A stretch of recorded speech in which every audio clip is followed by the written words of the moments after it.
જોઈશું સમાચાર વિસ્તારથી।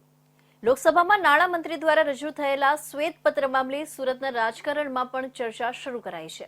ત્યારે સી.આર. પાટીલની અધ્યક્ષતામાં યોજાયેલા પત્રકાર પરિષદમાં તમામ ધારાસભ્યો અને સાંસદની હાજરીમાં કોંગ્રેસ પર સી.આર. પાટીલ દ્વારા આકરા પ્રહારો કરાયા હતા। સુરતમાં લોકસભાની ચૂંટણી પહેલા હવે ધીરે ધીરે રાજકારણ ગરમાઈ રહ્યું છે। મોદી સરકાર દ્વારા લોકોની વચ્ચે મત માંગવા જતા પહેલા તમામ પ્રકારના મૂળની તૈયારી કરી લીધી છે। લોકસભામાં શ્વેતપત્ર રજૂ કરીને વિરોધ પક્ષ ઉપર ફરી એક વખત સરકારે નિશાન તાક્યું છે। નાણામંત્રી નિર્મલા સીતારમણે જે શ્વેતપત્ર રજૂ કર્યું હતું તેમાં 2004 થી 2014 સુધીમાં યુપીએના શાસનમાં દેશની સ્થિતિ નિરાશાજનક હતી। શ્વેતપત્રમાં દેશની બેંકોની સ્થિતિ વિશે વિસ્તારથી જણાવવામાં આવ્યું છે। દેશ જે રીતે દેવા નીચે દબાવતો હતો, ડીજીપીમાં પણ ઘટાડો થયો હતો અને સાથે સાથે લોકોની આવક પણ ઓછી થઈ રહી હતી। દિશાવિહીન યુપીએ સરકારના શાસનને કારણે દેશમાં આર્થિક સંકટ ઊભું થાય તેવી સ્થિતિ નિર્માણ થઈ હતી। આવી સ્થિતિમાં એનડીએ સરકારે દેશને ધીરે ધીરે બહાર લાવી છે। પ્રદેશ અધ્યક્ષ સી.આર. પાટીલે જણાવ્યું કે મોદી સરકાર શાસનમાં આવી ત્યારથી યુપીએ સરકાર દ્વારા જે દેશની પરિસ્થિતિ કરવામાં આવી હતી તેમાંથી ખૂબ મજબૂત નિર્ણયો લઈને દેશમાં એક નવી આશા જગાવી હતી। આર્થિક મોરચા પર જ્યાં દેશ પાછળ ચાલતો હતો તે હવે સતત પ્રગતિ કરી રહ્યું છે।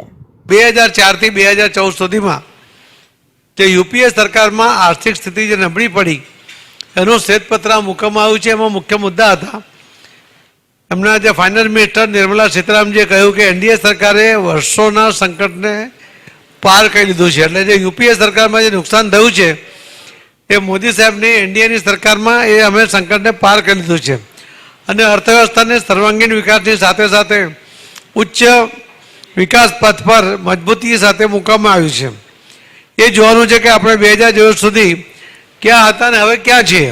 આ શ્વેતપત્રના મુદ્દાઓ છે। શ્વેતપત્રમાં કહેવામાં આવ્યું છે કે યુપીએ સરકારે દેશનો આર્થિક ઢાંચાને કમજોર કર્યું છે।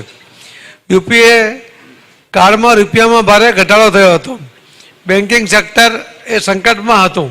પાટીલે વધુમાં કહ્યું કે દેશમાં બેંકોની સ્થિતિ સુધરી છે।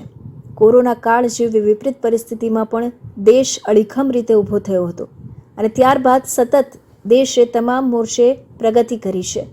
દેશમાં યુવાનો, મહિલાઓ અને ગરીબો માટે મોદી સરકારે અનેક યોજનાઓ અમલમાં મૂકી જેનો લાભ આજે દેશના લોકો લઈ રહ્યા છે।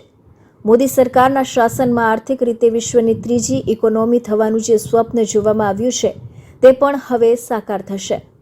સુરતના સાંસદ દર્શના જરદોશે જણાવ્યું કે આજે મોદી સરકારે જે ગેરંટી આપી છે તેના પર સરકાર ખરી ઉતરી છે।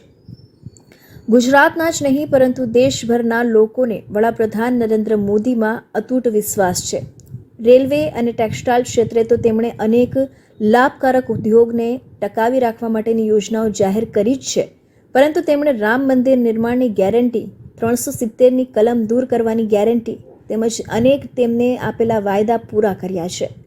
રેલવે કોરિડોરની વાત હોય, નવા દેશભરમાં અલગ અલગ હાઈવે બનાવવાની વાત હોય, મોદી સરકાર તમામ ક્ષેત્રની અંદર ઝડપથી કામ કરી રહી છે।